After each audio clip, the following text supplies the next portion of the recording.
इनेलो विधायक अर्जुन चौटाला ने कहा कि इंडियन नेशनल लोकदल पार्टी ने हरियाणा प्रदेश की अनाज मंडियों में किसान कष्ट निवारण केंद्र स्थापित किए हैं, जिनका उद्देश्य मंडी में आने वाले किसानों की समस्याओं का समाधान करना और सरकार की गलत नीतियों का विरोध करना है।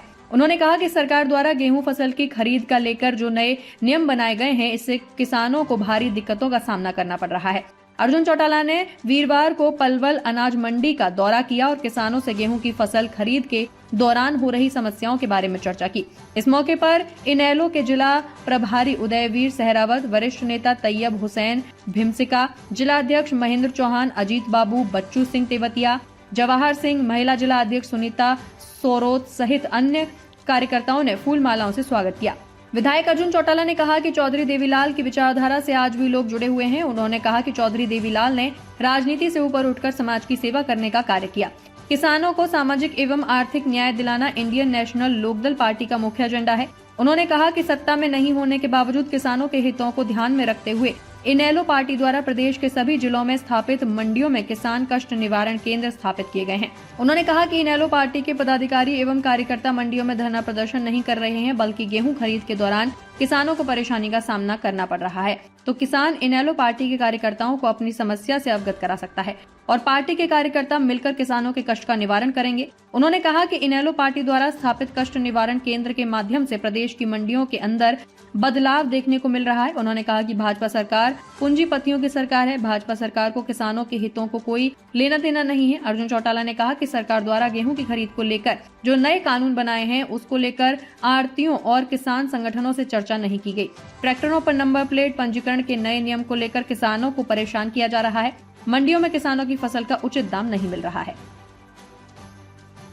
हरियाणा प्रदेश के मुख्य सेवक बनने जा रहे चौधरी अभय सिंह चौटाला जी के सुपुत्र, रानिया से विधायक, हरियाणा विधानसभा में बुलंद आवाज मेरे छोटे भाई अर्जुन चौटाला जी,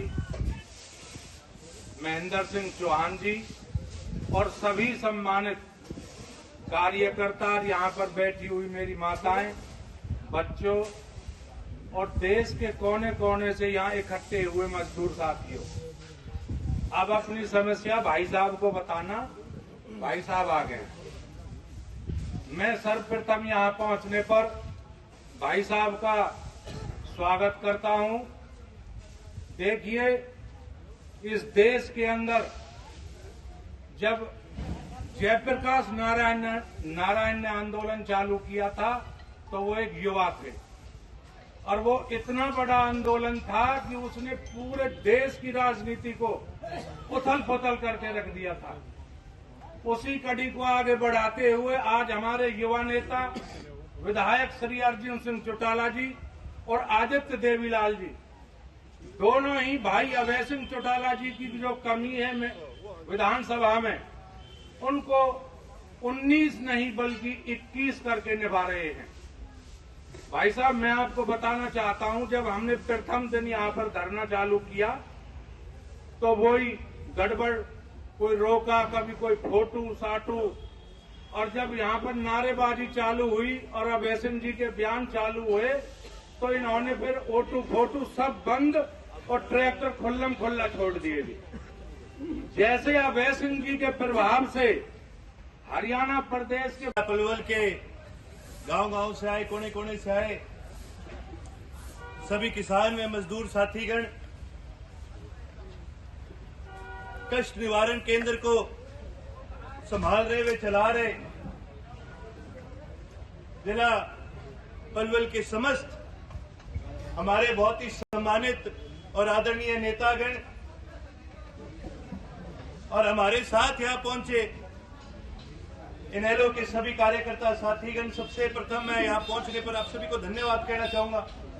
इस प्रकार से मान व सम्मान से आप सभी ने हमारा स्वागत करा, उसके लिए तहे दिल से जी आप सभी को बहुत बहुत धन्यवाद। साथ ही साथ मैं ज्यादा लंबी बात नहीं करूंगा, क्योंकि ये जो किसान कष्ट निवारण केंद्र है, इसका मुख्य औचित्य क्या है, मैं एक बार आपके बीच में ये बात रखनी चाहूंगा।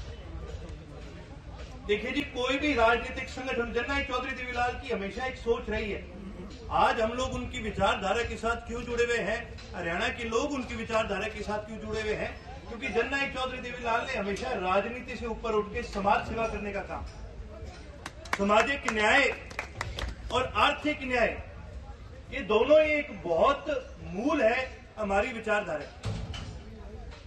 उसी विचारधारा पे चलते हुए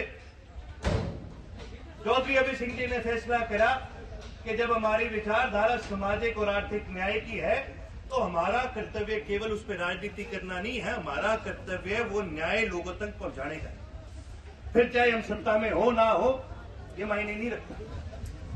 इसी चीज को ध्यान में रखते हुए जननायक चौधरी देवीलाल जी की विचारधारा पर चलते हुए चौधरी अभय सिंह जी ने फैसला करा कि 1 अप्रैल से हम हरियाणा के प्रत्येक जिले के अंदर, प्रत्येक हल्के के अंदर और प्रत्येक मंडी के अंदर हम किसान कष्ट निवारण केंद्र बनाने का काम। हम कोई धरने पर नहीं बैठे, हम आज यहाँ इसलिए एकत्रित हैं, हम इसलिए बैठे हैं कि कोई भी किसान यदि इस मंडी में आता है और किसी भी प्रकार की तकलीफ का अगर उसे सामना करना पड़ता है तो आपको कहीं इधर उधर जाने की जरूरत नहीं है। इस किसान कष्ट निवारण केंद्र पे आइए, हमारा कार्यकर्ता साथी आपके साथ मिलकर के आपके कष्ट को दूर करने का काम। और खुशी है हमें इस बात की कि इस किसान कष्ट निवारण केंद्र की वजह से हम हरियाणा के अंदर मंडी के अंदर बदलाव भी ला सके। ये सरकार कहा करती थी कि भाई मंडी तो हम शाम को बंद कर देंगे। अब दिक्कत क्या है जी के सबसे बड़ी दिक्कत यह है कि सरकार ऐसे लोग चला रहे हैं जिनका किसान से और किसान के साथ साथ आड़ती से भी कोई लेना देना नहीं। आप एक चीज देखो, ये कानून बनाए इन्होंने। अच्छा, मैं प्रत्येक मंडियों में गया जी, इससे पहले भी तो जब मैं मंडी के अंदर गया तो मैंने आड़तियों से पूछा कि जी आपके मंडी के प्रधान हैं और है कि किसी से इन्होंने आपसे चर्चा करी कि नहीं करी है ये बनाने से पहले। तो पूरे हरियाणा में किसी भी आड़ती एसोसिएशन से, किसी भी मंडी एसोसिएशन से इन्होंने चर्चा। 1 तारीख से हमारे प्रदेश के सभी कार्यकर्ता विभिन्न मंडियों में जाने का काम कर रहे हैं। मैं पलवल भी आया हूँ, यहाँ फरीदाबाद भी जाऊँगा, सिरसा की सभी मंडियों में गया हूँ। उसके अलावा रोहतक और सोनीपत भी अभी जाऊँगा और बाकी विभिन्न मंडियों में मेरे पिताजी चौधरी अभय सिंह जी भी गए हैं, चौधरी करण सिंह जी भी गए हैं और चौधरी आदित्य देवीलाल जी जा रहे हैं, सुनैना चौटाला जी जा रहे हैं, प्रोफेसर संपत सिंह जी जा रहे हैं, रामपाल माजरा जी जा रहे हैं और समस्त इंडियन नेशनल लोकदल के सभी कार्यकर्ता साथी विभिन्न मंडियों के अंदर कष्ट निवारण केंद्र को चलाने लगे। कह रहे कोई समस्या ही नहीं है, बेवजह बैठे हैं नेट वाले मंडियों में। अगर समस्या नहीं हो रही तो फिर आपने ये जो टाइमिंग है क्यों चेंज करी? अगर इतने ही आप सही हैं तो आपने टाइमिंग क्यों चेंज करी? और अगर इतने ही सही है तो फिर क्यों इनके अधिकारियों को अलग से कहा जा रहा है कि भैया ध्यान रखना लोकदल वाली मंडी में आ चुके? क्यों उनको बताया जा रहा है? देखिए जी, असली बात तो ये है, समस्या इसलिए नहीं है क्योंकि लोकदल यहाँ रखी है। करके तो देखिए, ये भी कह रहे हैं किराए के लोग बैठा रखे हैं इन्होंने धरने पे। पूछ लो जी कौन है किराए में, मेरे को बता दीजिए। किसान का किराए का होता है। इनकी पुरानी आदत है, किसान को किराए का आदमी बोलता है। जो इंसान किसान को बोल रहा है कि तू किराए का है, आपको लगता है उसको आर्थिक न्याय दिला सकता है? आपको लगता है उसको सामाजिक न्याय दिला सकता है? तो शर्म आनी चाहिए बात बोलने से पहले। विधायक जी, एक बयान वायरल हो रहा है कृषि मंत्री जी का, वो कह रहे हैं कि बारिश किसानों के लिए फायदेमंद होती है, वजन बढ़ जाता है गेहूं का। देखिए जो असल में क्या आपको पता है, मॉइस्चर की वजह से फिर पैसे भी तो कटते हैं। काट रहे हैं मेरे या तो पैसे नहीं, या तो मॉइस्चर के नाम पर पैसे ना काटो तो फिर तो बल्ले बल्ले है जी, वजन बढ़ते जाएगा। विधायक जी, फिर तो हमें गिली करके भेज दिया करें। ठीक है, जो उन्होंने स्टेटमेंट दी वो कृषि मंत्री जी की मजबूरी बन गई। क्या है, उससे पहले एक और मंत्री ने कह दिया कि जी बारिश का बड़ा फायदा होता है। देखिए जी, सूखी कणक खड़ी, आप बता दो कोई फायदा है बारिश का? विधायक जी, इन्होंने गेट पर एक पोस्टर भी लगा रखा है कि अनाज को सुखा कर लाए। एक तरफ तो भगोने की बात कह रहे हैं और दूसरी तरफ सुखाने की कह रहे हैं। वही देख लिया ना फिर बात। मैंने क्या बोला, कृषि मंत्री जी की मजबूरी बन गई थी। उन्हीं के संगठन के मंत्री ने तो ऐसी बात कह दी जिसका ज्ञान उनको था नहीं। अब इनकी दिक्कत ये है ना, बचाना भी तो पड़ता है एक दूसरे को, वो बचा रहे हो। ये तो जी किसान को तो पता ही है इस मौसम में बारिश का नुकसान ही है। और बारिश ही नहीं, हमारे तो ओलावृष्टि हुई है, अब तो नुकसान ही, अब तो मुआवजा देना पड़ेगा इस सरकार को। आरोप लगाया जी, कितने बोनस की मांग करेंगे आप किसान? देखिए जी, हमने लगातार एक बात की, प्रधानमंत्री मोदी जी की एक रैली नारायणगढ़ में हुई थी, यमुनानगर में, वहाँ किसान की जो खड़ी फसल है उसको बांटा गया था, रैली के लिए जगह बनाने के लिए। एक प्रत्येक किले पर मुआवजा दिया गया था 50,000 सरकारी।